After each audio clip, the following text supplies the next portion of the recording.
Buenos días en esta especie de carrera a contrarreloj en el que estamos metidos. Vamos a pasar a la mesa que estaba prevista, en la cual, pues, de izquierda a derecha me acompañan Margarita de Luxán, que es catedrática de Dirección Gráfica de la Escuela de Arquitectura, Pedro Marín, que es jefe de programas del Ayuntamiento de Málaga y director de l'OMAU, María Jesús González, que es la presidenta de ASA, y Luis Álvarez Zulde, que es el director de GBC. El tema de la mesa es el de responsabilidad ambiental. Bien, durante estas jornadas hemos estado viendo muy diferentes formas y enfoques del tema de la regeneración urbana integrada. Yo simplemente querría decir, no voy a tardar ni 3 minutos porque quería dejar el mayor tiempo posible a las personas que me acompañan en la mesa. Simplemente quería decir que en la rehabilitación se puede plantear, yo creo que habría que diferenciar dos cosas.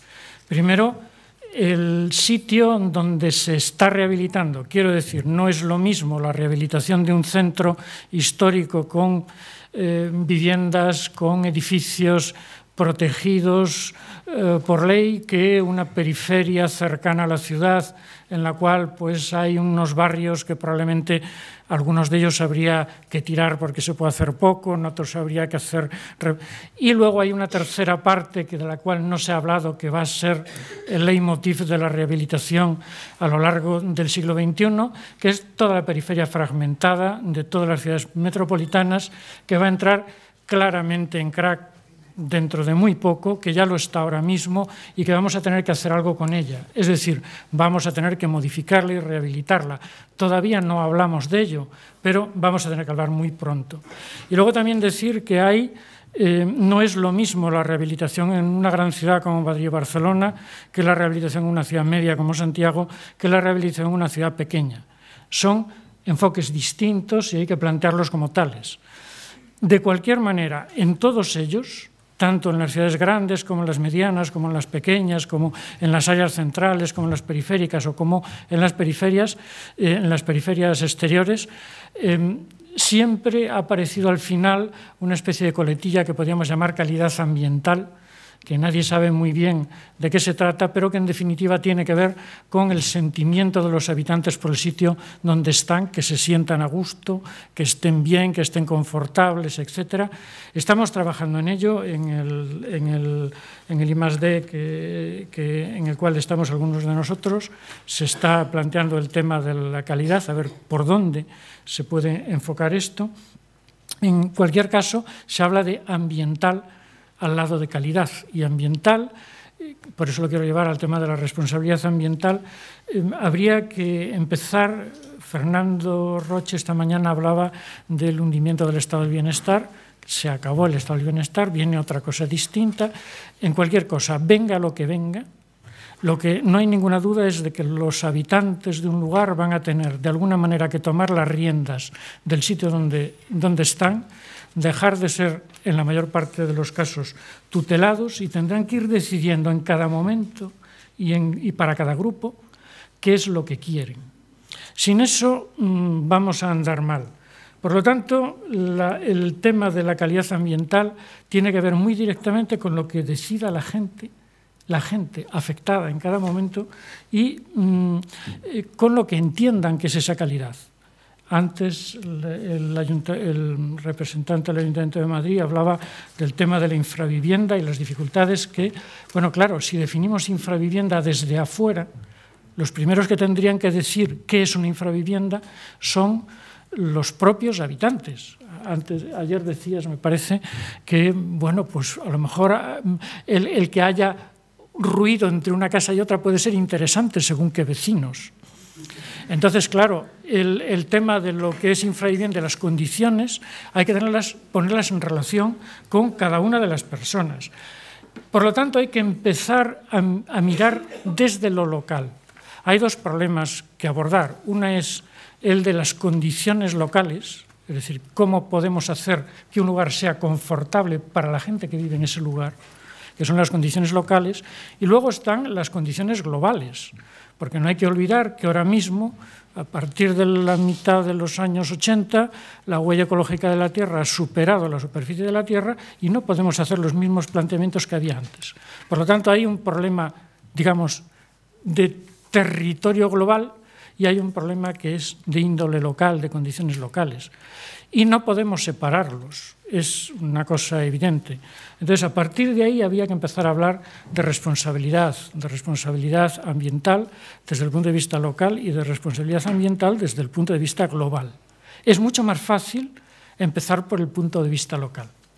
Es decir, llegar al punto de vista global de toda la Tierra es más complicado, más difícil, pero hay que abordarlo y hay que hacerlo necesariamente. Así que digamos que sería el momento en el cual habría que replantearse muchas cosas. Se dijo antes que efectivamente no hay que ser catastrofistas, hay que pensar que la humanidad ha pasado por muchas crisis y siempre se ha salido adelante. Esto también, estoy seguro completamente. Lo que pasa es que hay que repensar las cosas y repensarlas de otra forma. Así que la primera, yo había hecho una pregunta en general a los miembros de la mesa por correo, no sé si le habrá llegado, más bien dos preguntas. ¿Cuáles de todas las variables que tenemos encima de la mesa sería interesante priorizar? Y además, si es posible una rehabilitación urbana en el siglo XXI sin considerar los temas ambientales y de responsabilidad. Hay responsabilidad por parte de los técnicos.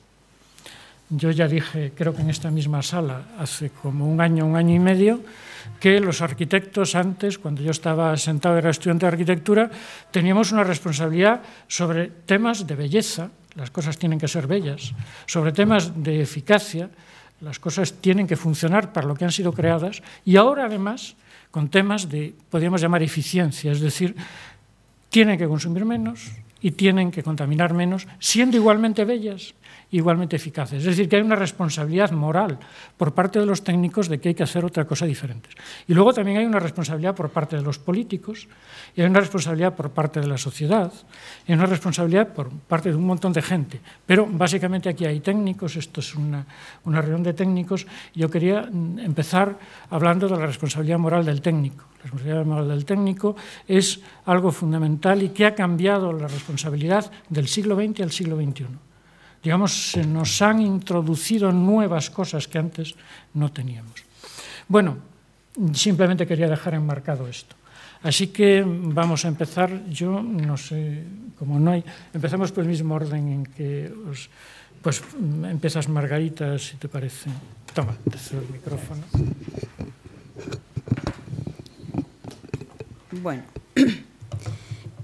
pues frente a un poco la pregunta que hacía ahora mismo Fariña, pues yo contestaría que a mí ahora mismo me preocupa mucho el bucle que se va a organizar derivado de la escala de las actuaciones.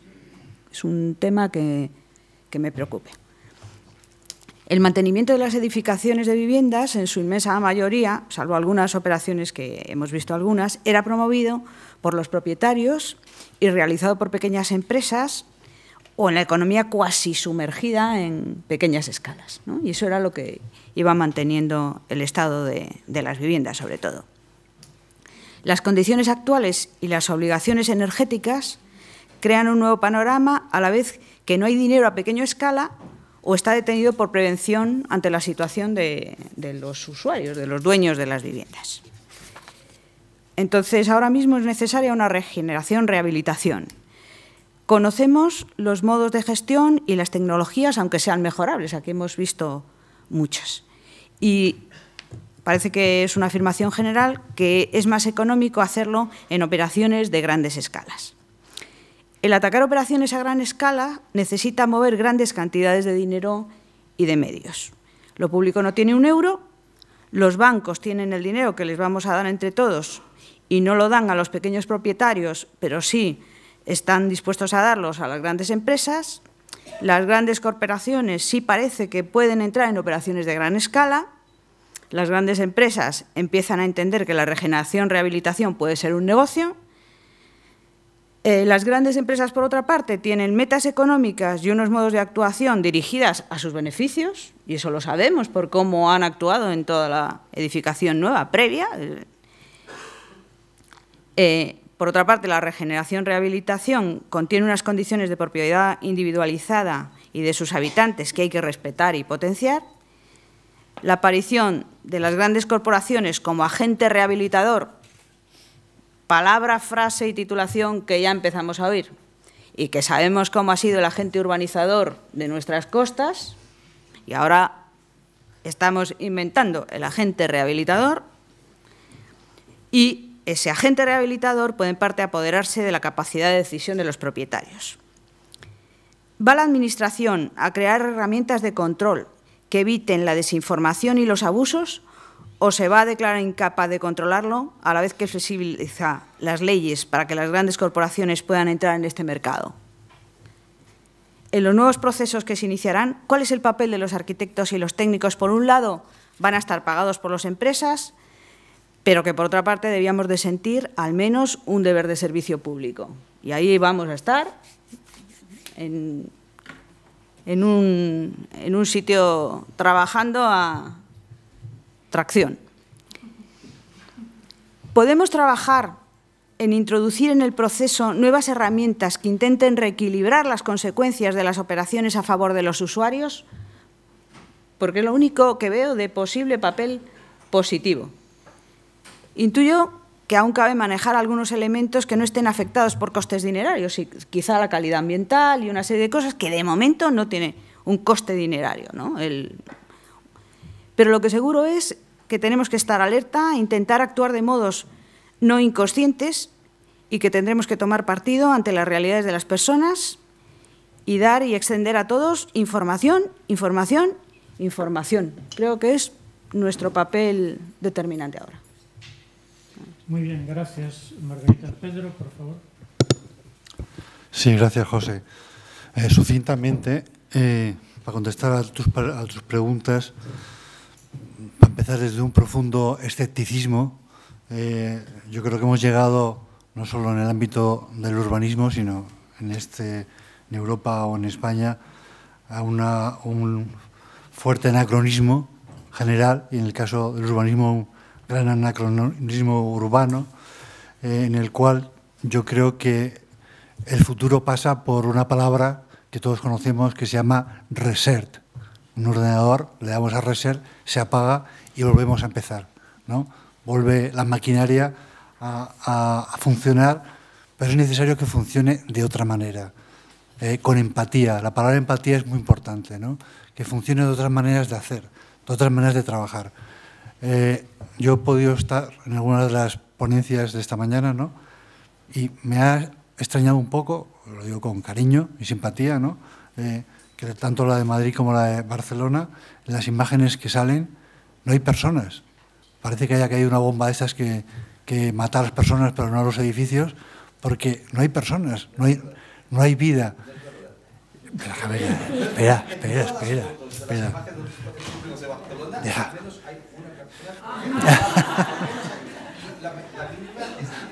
Pero en todo caso, yo creo que hablamos de volver a otras maneras, ¿no? Estamos en un seminario de rehabilitación urbana integral y de alguna manera debemos compaginar la recuperación física, arquitectónica, con cuestiones sociales, de cohesión social, de participación. Carlos antes ha comentado con bastante razón, ¿no?, la génesis de uno de los barrios de Barcelona que se han expuesto, ¿no? Pero yo creo que, y pongo el énfasis, ¿no?, en la necesidad de volver a empezar, de recuperar quizá un combinado del planeamiento clásico, donde el eje que vertebra la ciudad ha sido siempre el espacio público, y la idea de sostenibilidad urbana, lo que puede ser el medio ambiente urbano, un combinado, vuelvo a repetir, del planeamiento clásico, pero el clásico, ¿no?, con las ideas novedosas de eficiencia energética, de sostenibilidad, ¿no? Hace poco se ha editado, he traído una fotocopia, un libro superclásico de casi 800 páginas de Luis Mumford, La historia de la ciudad, que yo sepa, nunca se había editado en España. Había una edición argentina, creo que del año 67 o 66, ¿no?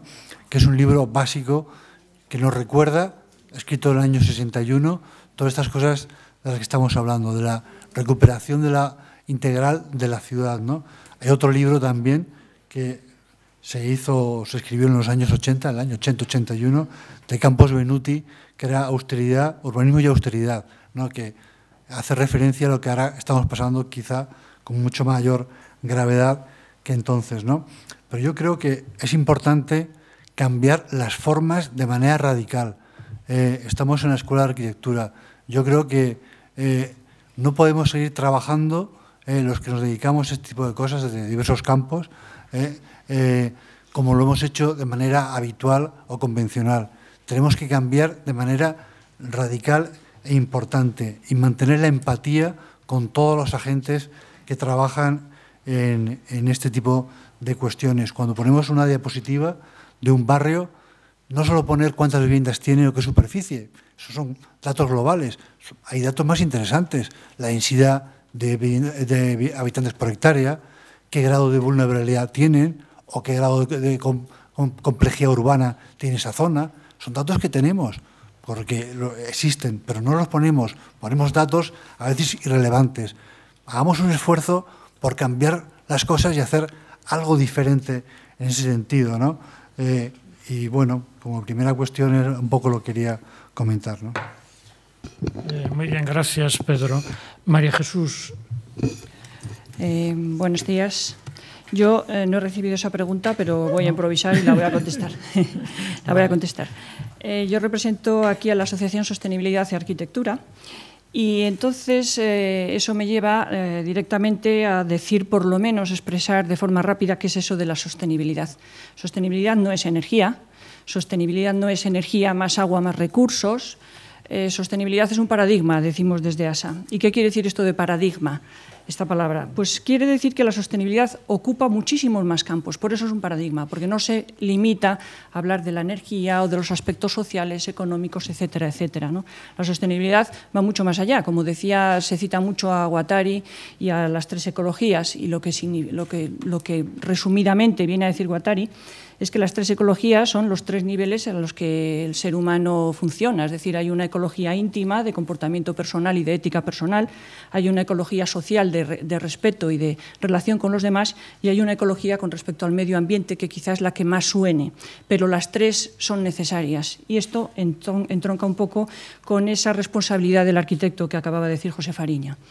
Para que no parezca que es que me voy por las ramas, por esto de la sostenibilidad de Guattari y de las 3 ecologías de Guattari, llegando un poco y concentrándonos al lugar en el que estamos, yo en esta escuela aprendí, me parece que fue de Carvajal, unas palabras que él decía que el trabajo del arquitecto era de coordinación y creatividad, y creo que eso sigue funcionando y ese sigue siendo el trabajo del arquitecto, coordinar y ser creativo en los aspectos que afectan al ser humano, que son, en principio, aplicar el conocimiento existente. El conocimiento existente no solo en los aspectos técnicos, sino también en los aspectos no técnicos y teóricos. Antes ha hablado alguien de la artisticidad, pues ese también es un aspecto. Los aspectos técnicos están relativamente bastante desarrollados en el aspecto medioambiental. Los aspectos técnicos, seguramente después Luis Álvarez Ude nos hablará algo de ello. En fin, se van conociendo ya. Los aspectos teóricos nos quedan todavía por profundizar en ellos. Es decir, esos aspectos que se refieren al ser humano desde esas esferas de las que antes hablábamos, ¿no? Entonces, esta coordinación y creatividad implica tener ese conocimiento, el conocimiento que ahora mismo existe, tenerle y ponerle a disposición de los demás, de las personas para las que realmente creamos los edificios y creamos las ciudades, ¿no? El conocimiento implica, no sé si se tiene presente que uno de los derechos humanos esos tan conocidos, derecho a la vivienda, derecho a la expresión, derecho a la familia, etcétera, etcétera, etcétera, pues otro de los derechos humanos es derecho a disponer del conocimiento que en ese momento existe en la civilización. Bueno, pues es el conocimiento que existe en materias de medio ambiente, que no son solamente, insisto, técnicos, sino también son sociales, de cómo coordinar las actividades de los usuarios, etcétera, etcétera. Ese conocimiento lo tenemos que poner al servicio de quien estamos trabajamos, para quien trabajamos, que al final es el usuario. Esto exige, digo, para concretar un poco y que no parezca que esto se queda todavía en un ambiente etéreo, cuando hablamos de ciudad tenemos que empezar a hablar de otras cosas más, de más criterios, ¿no? Tenemos que hablar, por ejemplo, de huella ecológica de la ciudad, huella de carbono, déficit ecológico, tenemos que hablar de suelo artificial, situación actual, aumentos, descenso, presión social presión urbana sobre el territorio, tenemos que hablar de contaminación, de calidad del aire, de protección de la salud, tenemos que hablar de movilidad, índices de utilización en transporte público, ratos, tiempos, trayectos, etcétera, etcétera, sobre la ciudad. Tenemos que hablar de biodiversidad, diagnóstico y evaluación de corredores verdes. Tenemos que hablar de energía, que es quizá de lo que más se habla a lo que uno más se refiere cuando habla de sostenibilidad, pero insisto que la sostenibilidad es mucho más allá que la energía, y también se debe hablar de pobreza energética. Se debe hablar de la huella hídrica de la ciudad, del agua, de los indicadores sociales, los índices de empleo por zonas y barrios, fomento de la cohesión urbana. Se debe hablar de residuos, generación de residuos, ratos y tasas de recogida de residuos, etcétera. Se debe hablar también de patrimonio protegido, de medio urbano. En fin, que la ciudad debe enriquecerse con estos parámetros, como ha dicho Pedro Marín. Es decir, el análisis de la ciudad debe enriquecerse con estos parámetros, porque eso es, en definitiva, lo que es sostenibilidad. Y un tema también fundamental de estos aspectos técnicos son los que se refieren también al trabajo con los agentes de la edificación. Es decir, hay una responsabilidad de los arquitectos, por supuesto, pero de todos los agentes de la edificación. Y es fundamental la participación del usuario. Es decir, no estamos trabajando solo para dar un servicio al usuario, sino que necesitamos también la cooperación de ese usuario. Y sin él, la rehabilitación urbana hemos visto que no es posible. En CONAMA se vio que precisamente el punto flaco de la rehabilitación urbana es manejar y gestionar perfectamente los aspectos sociales. Y nada más, creo que ya he dicho muchísimos temas en los que se puede profundizar. Gracias, María Jesús. Luis, por favor. Gracias. Bueno, a mí tampoco me llegó la pregunta. No obstante, no pasa nada porque yo, en cierto modo, iba en esa línea mi intervención, ¿no? Sobre cuál es nuestra responsabilidad. Debo decir que, aunque tengo el título de arquitecto, mi función ahora es distinta y que tengo como objetivo fundamental contribuir a generar una alternativa y una visión distinta en un momento de gran confusión en el sector. Y en ese sentido va mi intervención, ¿no? Más allá de la crisis económica, vivimos un cambio de época. El futuro va a ser necesariamente distinto. Es necesaria una nueva visión sobre lo que hay que hacer y a dónde dirigirnos. Es necesaria una reconversión del sector, de ser un sector orientado a la construcción a ser un sector orientado a la habitabilidad. Este es un planteamiento que busca aprovechar esta actuación para transformar la industria asociada en una industria más rentable, más productiva, más moderna y más viable, procurando configurar un sector dinámico, económicamente solvente y generador de empleo. Para los escépticos valgan dos hechos incontestables: la evolución de la población y la elevada emisión de gases de efecto invernadero provocado en el sector de la edificación. En cuanto a la evolución de la población residente en España, se prevé un hecho inédito en los últimos 150 años. Se estima un incremento de población de 1 millón de personas en los próximos 10 años y de solamente otro millón en los 30 siguientes. Y se prevé una estabilización de la población a partir del 2050. El cambio se empezó a producir hace 30 años y empezó a modificarse la pirámide de población. Y eso cuando existe más de 1 millón de viviendas vacías. Por tanto, se acabó uno de los principales argumentos para proponer nuevos modelos especulativos. En relación al segundo aspecto, la elevada emisión de gases de efecto invernadero por el consumo de energía del parque edificado, en un país absolutamente dependiente del suministro exterior, cabe indicar los siguientes aspectos. En primer lugar, la nueva edificación no será capaz de corregir la factura energética producida por el sector, por el parque edificatorio existente, y este, en cualquier caso, debería ser cero carbono. En segundo lugar, es imprescindible actuar sobre ese parque para poder corregir esa factura energética, además para poder cumplir los compromisos Kioto y post-Kioto. De lo contrario, en tercer lugar, habrá que pagar la factura asociada a las emisiones de CO2. Además, En cuarto lugar, será imprescindible actuar sobre la industria asociada de los materiales para reducir sus consumos e impactos, que en la actualidad representan más del 30% de los impactos en ciclo de vida de los edificios. Y, finalmente, indicar que, según el Panel Intergubernamental para el Cambio Climático, las inversiones o los rendimientos por cada euro invertido en la disminución de emisiones de CO2 en el sector de la edificación se ha demostrado que son los más rentables. Es decir, ya vamos apuntando que aquí lo que hay, el problema principal es un problema de decisión política. En definitiva, se trata de que al tiempo que se logren unas mejores condiciones de calidad ambiental en las viviendas, se reduzca la tarifa energética del sector y otros impactos de la edificación, se active económicamente el mismo y se invierta la actual tendencia al promover empleo. Informaros que a partir de estas reflexiones, Green Building Council España ha participado en la creación del Grupo de Trabajo sobre Rehabilitación a comienzos del 2011. Coordinado por GBC y la Fundación CONAMA, se presentó un primer informe con ocasión de la celebración del 5º CONAMA local, en el que desde una visión estratégica y de país se informó sobre un avance de plan de acción. Los aspectos claves de este avance,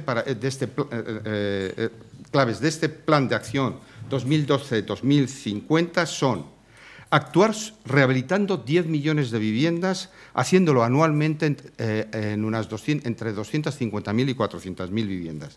Esto es renovar el 37% del parque existente antes del 2001, con una inversión aproximada de 240.000 millones de euros que sería aportada, a nuestro juicio, en un 75% por la inversión privada y un 25% por ayudas públicas.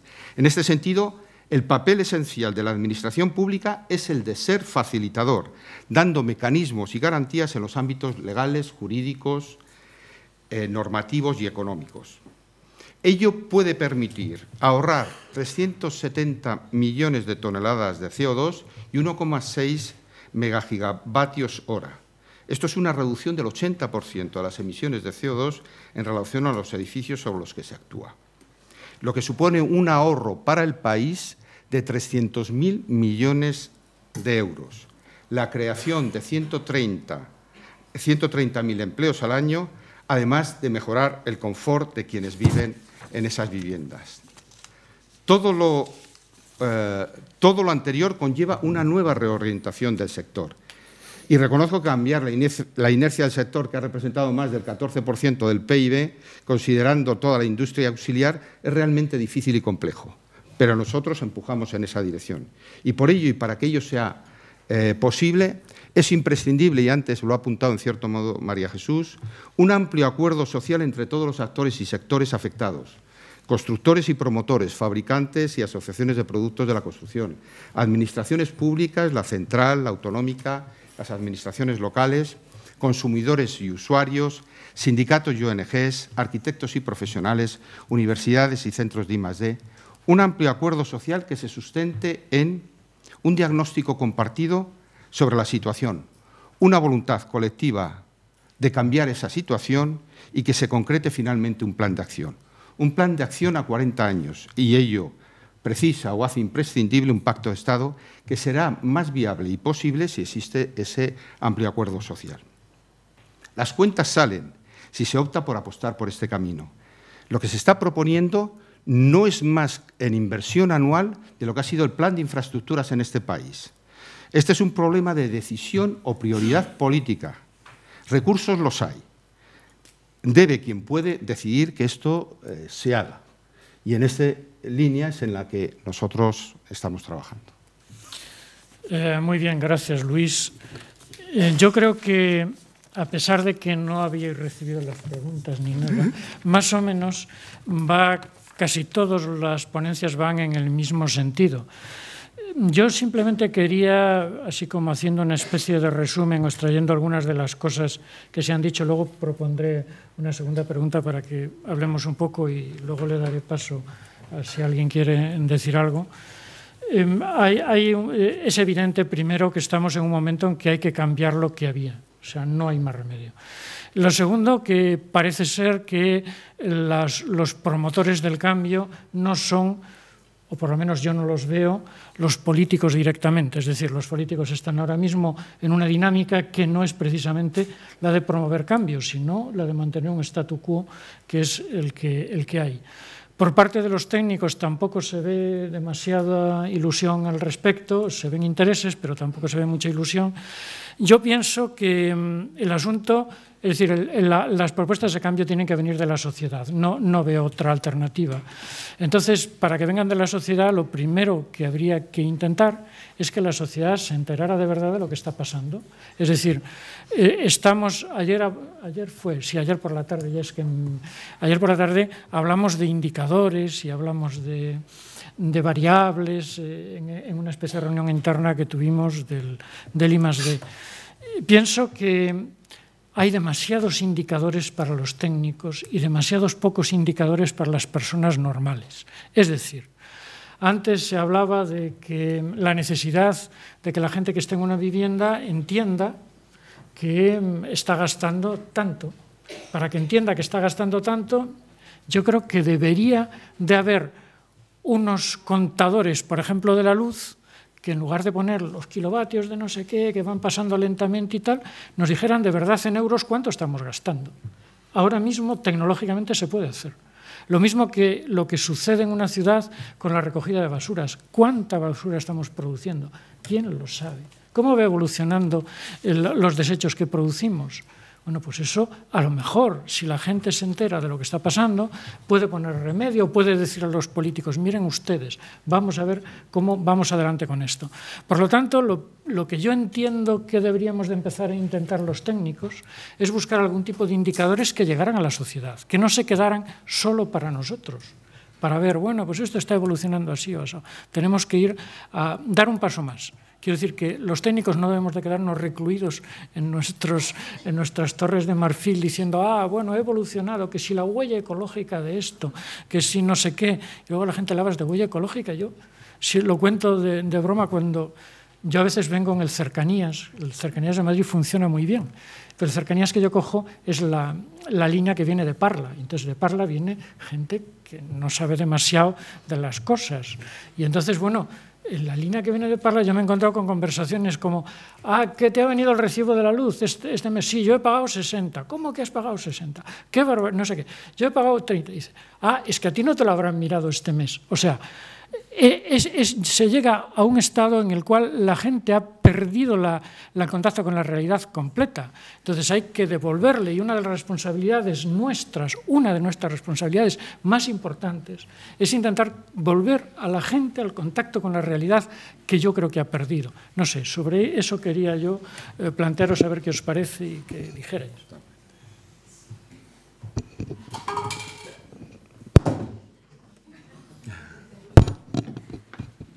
Yo es que coincido exactamente, no puedo aportar nada más. O sea, es que me parece que es eso. O sea, lo que yo comentaba antes, información, es evidente. Información traducida a la gente. Eso está claro. Es decir, el problema es por qué medios transmites esa información.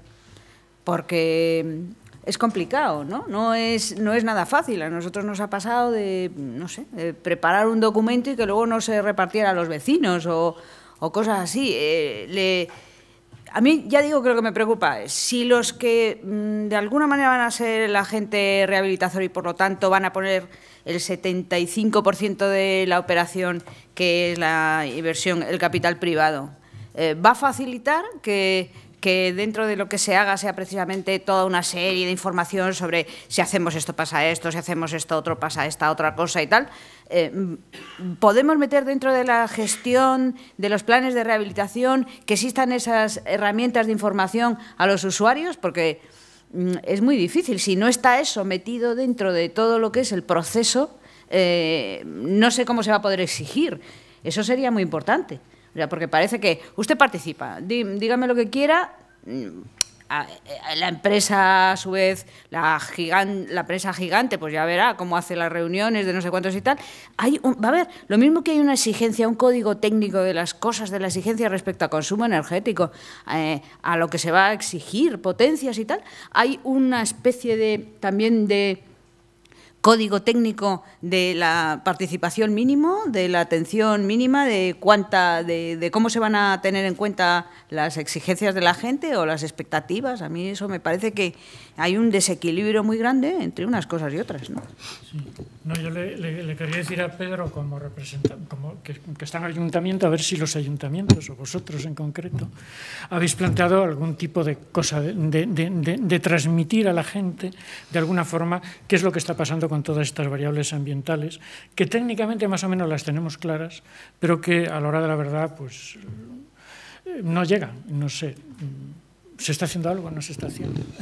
Pues imagínate si ayer en el grupo de trabajo de I+D que teníamos, casi me está disputeando por los 70 indicadores. Si esto lo trasladamos a los vecinos, me pueden linchar, ¿no? Pero no, yo creo que te voy a contestar a tu pregunta, pero cuando María Jesús ha enumerado toda la lista de cuestiones que ha enumerado, que era muy larga, ¿no? Pero realmente es una lista necesaria, ¿no?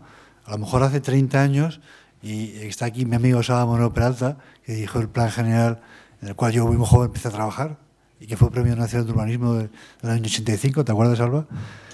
Pues todas estas cosas o no las conocíamos o no eran necesarias, porque en aquella época eran otras cuestiones las que trabajábamos, ¿no? Luego salió la dicotomía entre el planeamiento general, que ya estaba como obsoleto, y el proyecto urbano, que tenía un ámbito territorial más pequeño, más controlable, que podía ser incluso autogestionable, ¿no? Yo, en relación con lo que dice José Fariña, soy más partidario, y así lo estamos haciendo, por lo menos lo que depende de mí en el centro histórico, y tú lo conoces, hacer intervenciones pequeñas, pero que podamos asumirlas, que podamos controlarlas, en el sentido también con cierta independencia política. Aunque parezca mentira, después de 18 años en el centro histórico, quienes hemos diseñado las estrategias somos nosotros. Nunca me han dicho a mí nada de lo que tenemos que hacer. No sé si porque confían relativamente en exceso en nosotros, pero hemos llevado una estrategia a partir del plan especial del PEPRI del año 90, combinado con los urbanes que hemos tenido para financiar el centro histórico, pues hemos desarrollado una estrategia bastante, digamos, con continuidad, ¿no? Y la hemos controlado bastante. En ese sentido, yo creo que los vecinos han aportado bastante trabajo y bastantes cuestiones importantes.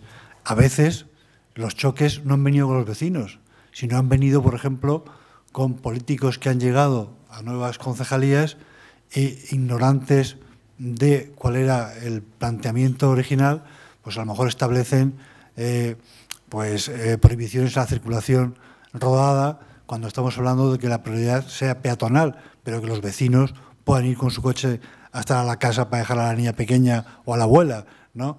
Entonces, realmente yo creo que en este campo un poco de anacronismo que decía al principio, la salida, aparte de la salida global de la prioridad política, es actuar en ámbitos o escalas en las cuales podamos controlar, en las cuales podamos ser capaces de empezar desde el principio y llegar hasta el final, con la gestión incluida. Yo creo que eso es importante, incluyendo todo este tipo de datos que habéis aportado, que María Jesús ha aportado. Y también me gustaría decir una cosa importante. Yo creo que la calidad profesional del trabajo es algo realmente notable y que debería ser, yo diría, casi obligatorio. Los espontáneos muchas veces nos sobran. Cuando el presidente de Estados Unidos nombra al presidente de la Reserva Federal Americana, el tipo no nombra a dedo, el tío llega con un currículum y además el Congreso de Estados Unidos hace una serie de preguntas. O sea, no es un don nadie, un cualquiera, es un tipo que sabe de su profesión. Yo creo que ese concepto debería ser extensivo a muchos ámbitos de la administración pública, en el sentido de que la persona que va a llevar un trabajo efectivo sobre un barrio, sobre el medio ambiente o sobre la competitividad del I+D, deberían ser personas que tuvieran un currículum y se sometieran también a un cuestionario de competencia, porque muchas de las cosas que estamos viviendo hoy en día es, desgraciadamente, una falta de incompetencia absoluta en el plano profesional. Muy bien, gracias. María Jesús Anasa, ¿estáis haciendo algo de esto? Pues hacemos todos los esfuerzos que podemos, y el hecho de hacer, por ejemplo, las acciones que se pretende son actuaciones precisamente para enseñar y mostrar al público general, al público que pasa por la calle, pues lo que significa sostenibilidad, pues es uno de nuestros objetivos. Y también quería comentar que efectivamente información y todo lo que sea información es poco. Y yo, como yo sí que soy positiva, o por lo menos hoy me he levantado positiva, sí que quiero comentar que yo sí que veo diferencias y veo mejoras en este tema de información de la gente. También tengo que decir que en España tenemos características muy peculiares. La participación de la sociedad civil en el gobierno es, quiero decir, en cómo se gestiona el país, pues es muy escasa todavía. Nosotros no tenemos experiencia, que otros países sí que lo tienen, y que no se mueve nada si no hay una participación pública y si no hay una colaboración pública. Cuando hablamos de rehabilitación sostenible y tal como es el parque de viviendas en España, si no hay un acuerdo de participación y una figura de gestión, es que no salen, es que no se van a poder hacer, no hay más. Y creo que en ese aspecto pues sí que algo se ha mejorado. Es decir, la gente, hay criterios, es decir, si comparamos cómo es ahora y cómo éramos hace 10 años, sí que hay conciencias que se van desarrollando, quizá poco, escasamente, pero por ejemplo el tema de los residuos, la gente más o menos lo coge. El tema de la energía suena, quizá para los especialistas en el tema esto sea todavía muy escaso, pero las cosas van sonando. Es decir, que yo creo que esa información necesaria le queda mucho, y sobre todo el tema de la participación activa de la sociedad civil. Es que eso nos falta, es que tenemos una tradición todavía muy escasa, cuando cualquier país europeo tiene una tradición enorme y la gente se reúne para comentar si el carril bici tiene que ir por aquí, por acá, pero por sistema ya, ¿no? Y eso nos falta, pero también hemos de reconocer los avances realizados últimamente. Sí, sí. Bueno, gracias. Luis, te hago la misma pregunta. Sí. Lo que pasa es que te la hago, digamos, sabiendo la contestación, porque conozco bastante bien las interioridades de GPC. Entonces, yo sé que estáis, bueno, lo sé perfectamente, que hay todo un sistema, yo diría, de indicadores para que un arquitecto llegue, pueda ver lo que pasa con su edificio, etcétera. ¿Hay previsto, hay pensado algo para que las personas que no son técnicos, es decir, un arquitecto, una persona que no sea arquitecto, que no sea ingeniero, pueda saber lo que pasa con, yo qué sé, en su barrio, pueda saber lo que pasa en su edificio? ¿Alguien está pensando alguna entidad de certificación en algo que tenga que ver con estos temas? Pues yo creo que no. Por eso digo que era una pregunta. Yo creo que capciosa. no, o sea, la respuesta es muy evidente, y eso es una gran carencia, pero es que ni siquiera estamos en ese punto, en ese estadio, digamos, de reflexión y de preocupación, ni siquiera estamos en eso. Esa es mi... ¿Y por qué no estamos? Probablemente porque ni siquiera tengamos claridad en cuáles son las prioridades sobre qué es lo que hay que actuar, ¿no? Yo, de todas formas, y saliéndome un poco de la pregunta, o sea, sí, una vez contestada, yo insisto siempre en que cuando abordamos un problema, lo que tenemos que intentar es resolverlo. Es decir, tenemos que hacer que las cosas sean posibles. Y para que sean posibles no vale solamente una visión analítica o una visión reivindicativa, sino que hay que intentar hacer un esfuerzo por tener también una posición propositiva. Donde evidentemente, dices tú, fíjate, yo creo que ni siquiera hemos reflexionado sobre los cambios, ahora me pongo en la función de arquitecto, sobre los cambios que se requieren en lo que yo he planteado anteriormente, de quiénes son los nuevos actores que deben figurar en el nuevo sector de la edificación. Ni siquiera hemos hablado de ello. María Jesús ha apuntado un tema importantísimo. Los elementos de gestión son fundamentales, porque la participación es clave para evitar que se produzcan riesgos como los que ha apuntado Margarita, clarísimamente. Pero fíjate, sobre esos nuevos agentes tampoco hay respuesta. ¿Cuál es su papel? ¿Cuál es el papel de los arquitectos? ¿Cuál es el papel de los técnicos? Porque yo sí que estoy convencido de que las cosas tienen más o menos respuesta. Los problemas no son de orden técnico. Yo he dicho antes que es un problema de prioridad política, sobre todo, y de poner en concierto a las distintas cosas. En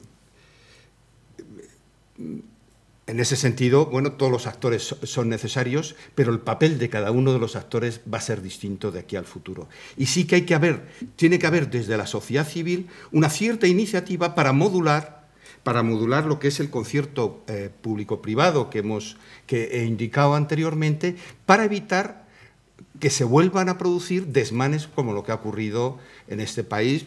Bueno, aquí yo traía anotado, lo que pasa que he visto el tono de las intervenciones. Para que os hagáis una idea, el coste socioeconómico asociado al CIC, estamos discutiendo lo que estamos discutiendo en este país y estamos haciendo los recortes que se están haciendo en este país. Nadie está haciendo ninguna propuesta para generar tejido productivo que sea capaz de invertir la jugada. Y si solamente lo que se trata es de hacer frente al déficit y no generar tejido productivo, lo que va a ocurrir es que eso va a ir disminuyendo, los ingresos van a ser menores y siempre vamos a estar decreciendo y nunca vamos a estar satisfechos. Para que os hagáis una idea, esto se produce en un momento en el que, según reflexiones de expertos, sin contabilizar los beneficios obtenidos por las reclasificaciones de suelo, se podrían estimar que 400.000 millones de euros la sobrevaloración de los precios de venta del sector residencial entre el 96 y el 2004. Estamos hablando de 8 años. Y tales sobrebeneficios se habrían traspasado vía endeudamiento desde las economías familiares al sector promotor y en menor medida al financiero, para emerger finalmente en el sector eléctrico y en nuevos negocios inmobiliarios en el exterior. Es decir, es que hay que poner orden en las cosas. Y yo, desde luego, poner orden significa que desde la sociedad civil, que yo creo que hay desde la sociedad civil, se haga no solamente ese análisis, esa visión analítica y crítica, sino también que demos un paso más adelante, que hagamos una propuesta en un momento de desconcierto en el sector absoluto, porque es que nadie, los que estaban antes, lo que dicen, bueno, a ver cuándo termina el ciclo y volvemos a las andadas. Y yo ahí he dicho que eso no va a volver a ocurrir.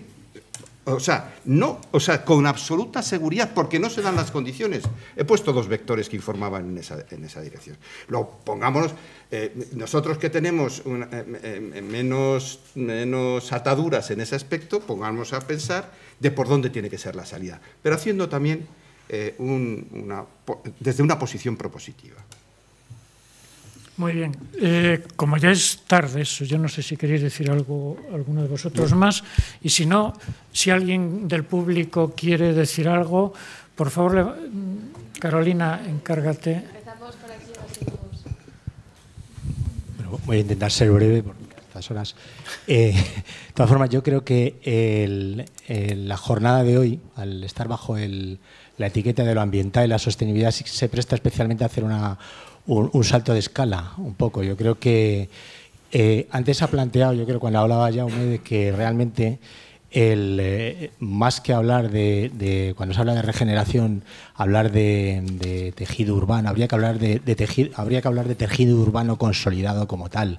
Entonces yo creo que por ahí van un poco los tiros si hacemos ese salto de escala. Quiere decir que el problema, cuando nos planteamos desde la escala sectorial, la regeneración urbana integrada, lo que estamos hablando es de una deuda pendiente discreta, repartida sobre la ciudad, pero lo cierto es que esa deuda es extensiva, no solo a toda la ciudad, o sea, la deuda pendiente, el déficit desde todo el urbanismo, y yo diría incluso más que a la escala territorial.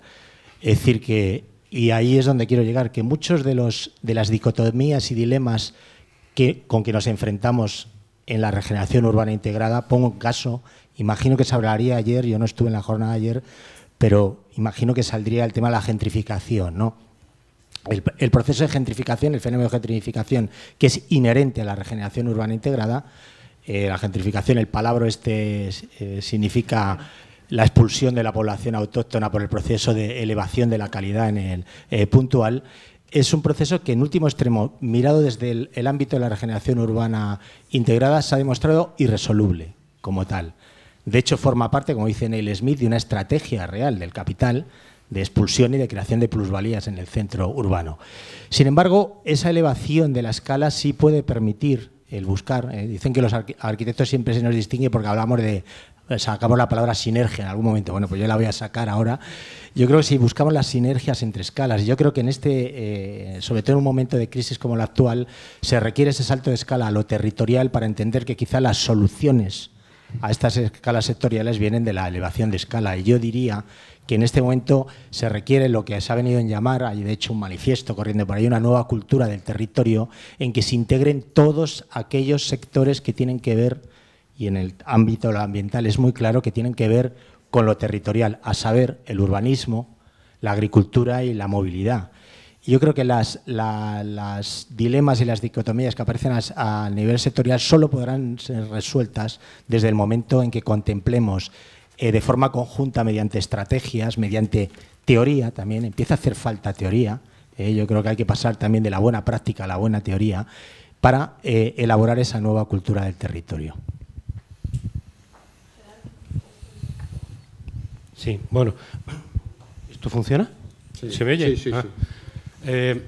Voy a hacer un poco de historia y me voy a remontar al 2010, porque, bueno, voy a decir una cosa antes. Vamos a ver, sí, bueno, es que es historia, porque el gobierno de Zapatero ya es historia y la época aquella en la que estábamos metidos. Vamos a ver, primero, yo creo que queda demostrado en esta jornada, si algo ha quedado demostrado, por lo menos para mí, bastante claro, reafirmando en cosas que dije ayer, es que el quid de la cuestión está en la gestión. O sea, la gestión es la esencia de donde se reúnen todos los parámetros necesarios para poder desarrollar una regeneración urbana. Entonces, el modelo de gestión es determinante para que realmente haya gentrificación, que bueno, hay mucho de la gentrificación, porque si a un vecino de clase baja se le subvenciona con el 50% de la rehabilitación y lo especula, pues bienvenido sea. Es decir, que ya es hora de que los pobres especulen, aunque se vayan al pueblo. Pero eso es otro tema que vamos a ver. La gestión es determinante y las gestiones que han sido exitosas, no sé si ha quedado muy palpable, pero son aquellas que el gobierno ha pertenecido al territorio, es decir, donde los sectores se han sometido a las decisiones tomadas en el territorio. Yo creo que un ejemplo muy claro es Santiago de Compostela. Otro ejemplo muy claro es Caño Roto, es decir, sitios donde se ha creado un ente gestor participado por las administraciones, donde las decisiones se han tomado mancomunadamente por las administraciones y representaciones de los vecinos, de alguna u otra manera, propietarios, asesorados por técnicos, bueno, sin voto, pero con voz, y por asociaciones locales de vecinos de la trama social, ¿no? Entonces, el territorio es el que manda. Y ese modelo de gestión va a ser el que va a ser necesario implementar para que esto funcione. Y, además, donde la participación no es solo para opinar sobre cómo me gustaría que fuera mi casa, cosa que yo creo que la gente no debe opinar mucho, porque hay una legislación, entonces la legislación no es opinable. Habría que tirar la legislación abajo, pero bueno, hay cosas en las que no hay que opinar, pero sí hay que decidir. Es decir, la gente tiene que estar en las decisiones, en esos entes gestores, decidiéndolo, cómo se gestionan sus inversiones, las inversiones ajenas para resolver el territorio. Entonces, y ahí, por supuesto, hace falta mucha información, todo lo que estamos hablando. Pero no solo información, sino capacidad, dotar a la gente de capacidad de decisión organizada y estructuralmente gestor del territorio.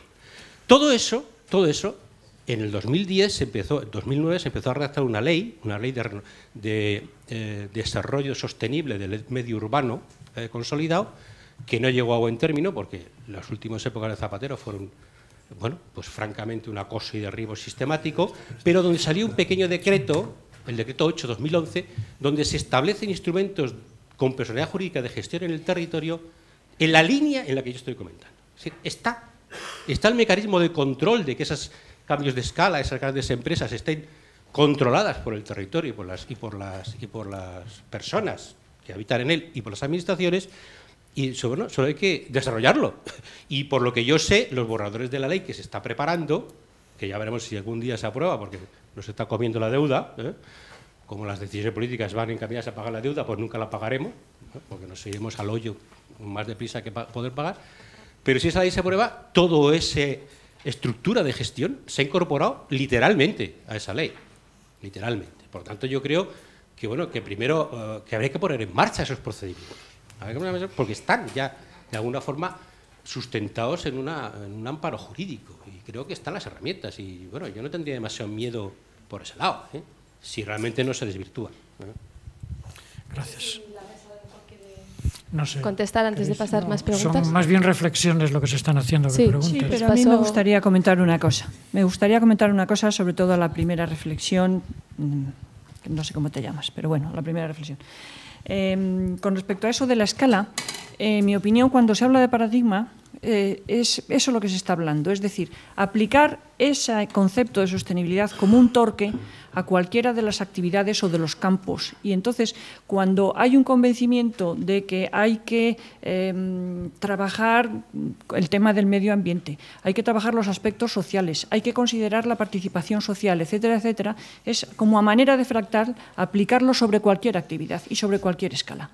De tal forma que el famoso principio ese de actúa localmente y piensa globalmente, etcétera, etcétera, pues es un pensamiento que se puede aplicar a cualquier escala y a cualquier actividad. Y eso es a lo que yo me refería cuando yo hablaba, para hacer de forma clara, explicar qué es eso de llamar a la sostenibilidad un paradigma. Pues quiere decir que esos criterios deben aplicarse a cualquiera que sea la escala, porque esa es la manera de funcionar, porque todos los aspectos, todos colaboramos a todo. Es decir, no se puede mejorar unos índices globales si no antes se han modificado o la manera de aplicar y de afectar a los índices globales es a través de estos índices elementales y que cada ciudadano tiene en su posibilidad y en su mano modificar.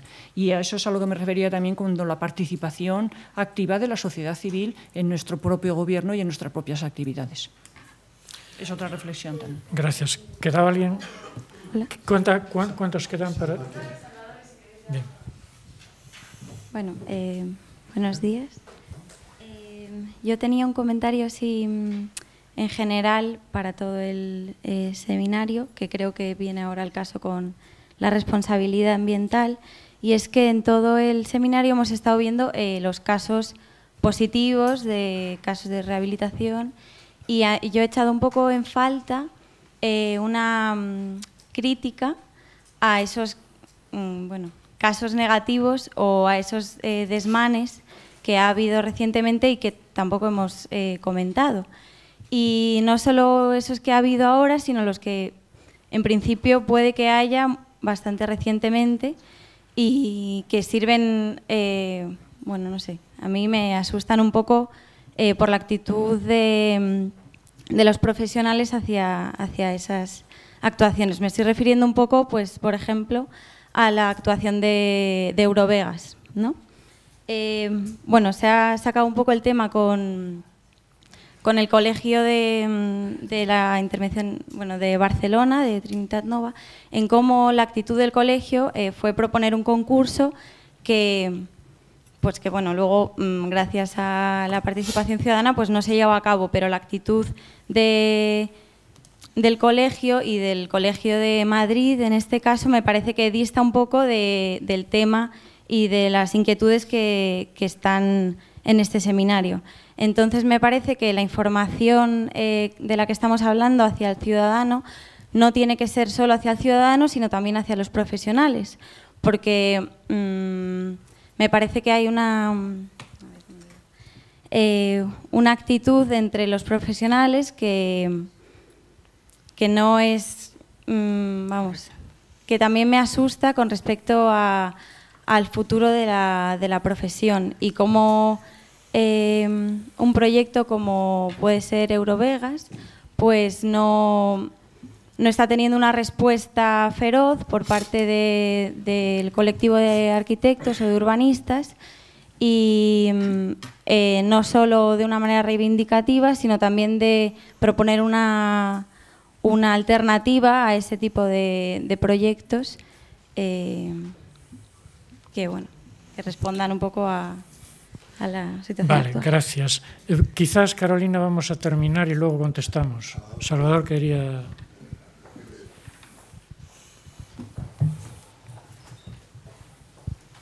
Gracias. No, al hilo de un comentario de Pedro Marín.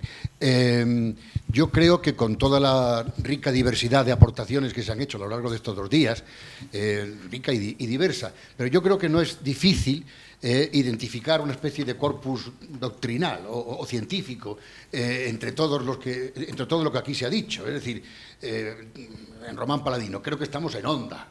Prácticamente, como que, bueno, pues si esto se hace mañana en Valladolid, se hace en San Sebastián, hablaríamos exactamente de lo mismo. Yo creo que con esa rica diversidad de aportaciones. Es verdad también que las aportaciones individuales de los casos concretos son todas públicas, evidentemente. La pregunta que yo haría a todos, a Gerardo, a Javier, a todos los que han presentado casos particulares, ¿están verdaderamente respaldados por sus políticos? Lo han estado, porque aquí estamos hablando de la base social, del vecino, hablamos de nosotros en nuestro papel, pero aquí el convidado de piedra es la clase política, que no aparece por ningún lado. La pregunta es, hombre, en la intervención de Jaume parece que sí, que el Ayuntamiento de Barcelona parece que tiene una actividad muy protagonista, pero ¿estamos verdaderamente respaldados por los políticos o estamos hablando a título muy honorable, a título individual? Porque momento hubo en la historia reciente del urbanismo español, precisamente con la transición, en donde políticos y urbanistas íbamos completamente de la mano, porque exactamente estábamos experimentando las mismas cosas, ellos en su ámbito y nosotros en el nuestro, hasta que ellos se dieron cuenta de que podían prescindir de los urbanistas y prescindieron. La pregunta ahora, ¿estamos respaldados? Sí, el caso de Santiago, de Zaragoza, de Valladolid, en fin, todos estos que hemos visto. ¿Estamos hablando a título público o a título puramente individual? ¿Queréis contestar vosotros? Yo diría que las dos preguntas son parecidas en cierta medida, porque tú preguntabas qué es lo que pasaba con los profesionales y con la respuesta que da el profesional, y eso está ligado con las posibilidades de dar respuesta que tiene, entiendo yo. Es decir, ahora mismo yo creo que hay un sistema de comunicación con la sociedad de quien tiene que comunicar que está absolutamente mediatizado por los medios de comunicación. Entonces, si un profesional quiere decir A y el A está en contra de quien domina los medios de comunicación, es tremendamente difícil conseguirlo.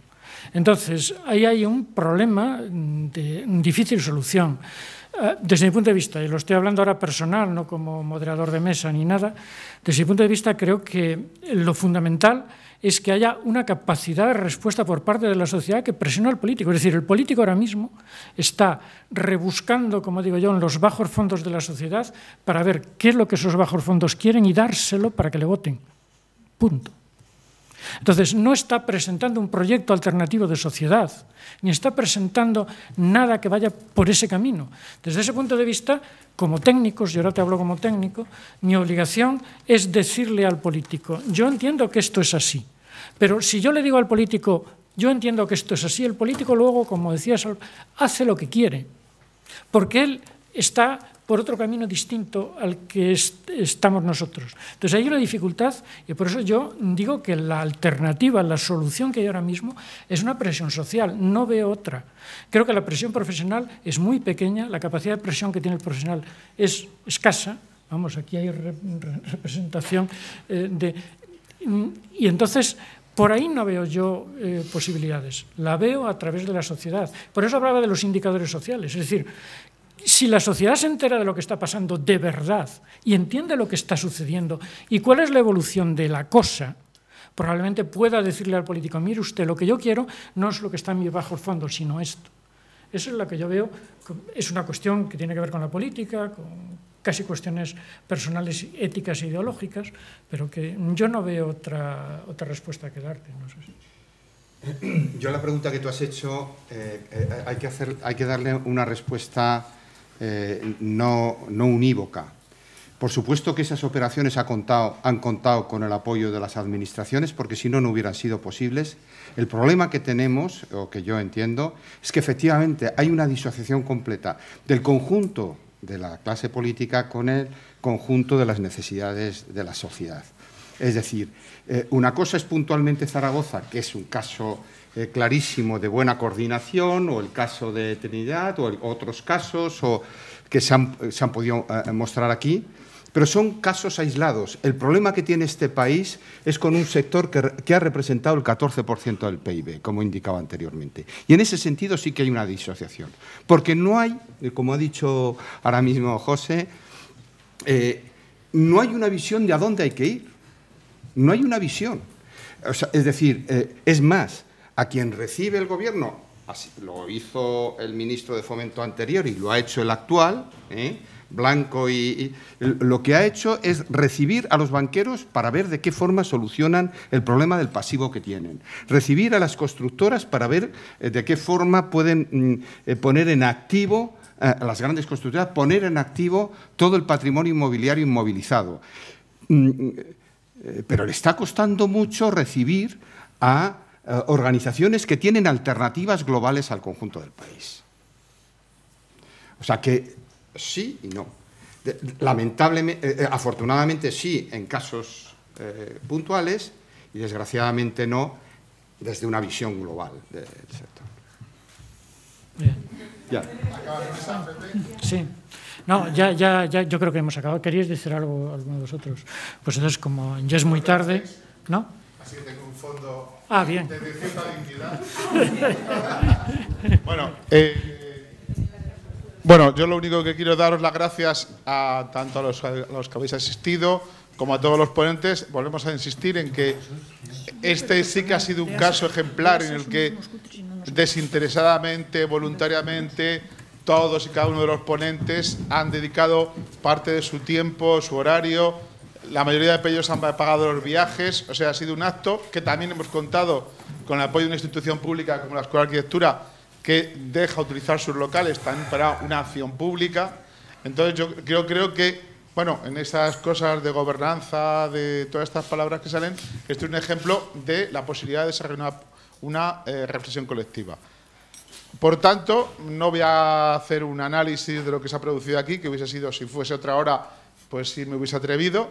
Lo único que dar las gracias a todos, decir que yo creo que todas y cada una de las instituciones que están aquí presentes tienen su propia difusión. Está claro que GBC, que ASA, el OMAO que se acaba de ir, Margarita, nuestro grupo de investigación, el consorcio de Santiago. O sea, yo creo que hay información suficiente. Yo creo que si entráis, y más allá de las portadas, entréis en la profundidad de lo que contienen, seguro que vais a encontrar, o vamos a encontrar todos, respuestas, a veces dudas, pero siempre una respuesta. Yo creo que hay un conocimiento suficientemente profundo como para que sirva de pie. Y también hemos contado como con las 3 intervenciones más críticas que nos dieron pie, que fueron las de Teresa y las de Fati, a que de nuevo hay que darles las gracias por haber decidido dedicar 3 días de una forma desinteresada a acudir y a estar con nosotros, y a la de Fernando Roig, que aunque es de la casa, pues también siempre hay que agradecérselo porque también ha dedicado su tiempo a eso. Entonces, nada más, el grupo de investigación intentará ir poniendo todos los resultados de la investigación en su momento en nuestro grupo, en nuestro blog, pero insisto que es tan valioso como el resto de páginas web de todos los demás, y las conferencias pues se pondrán no sé qué plazo en YouTube, ¿no? Ildefonso, que es el responsable, pues en algún momento tendrá tiempo de editar una tras otra todas las que se producen en la escuela y estará antes o después. Os lo pondremos en aquellos, pues aparecerá en el blog, en los enlaces y nada más. En cualquier caso, muchísimas gracias a todos. Yo creo que estamos frente a una labor colectiva. Yo creo que hemos tenido suficientes recursos y digo, acudir no solo a lo que nos han contado hoy, sino a la profundidad de la información que existe en todos los medios de comunicación que tienen. Y nada, pues muchas gracias.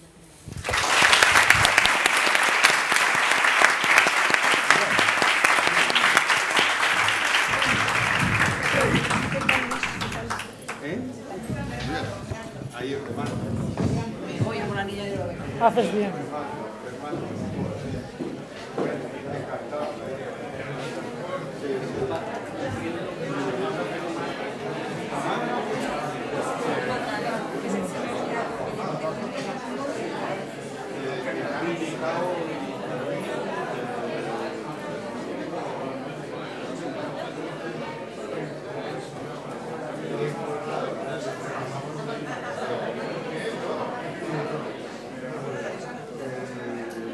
No te lo sé decir exactamente. Ay, lo he puesto la calle aquí.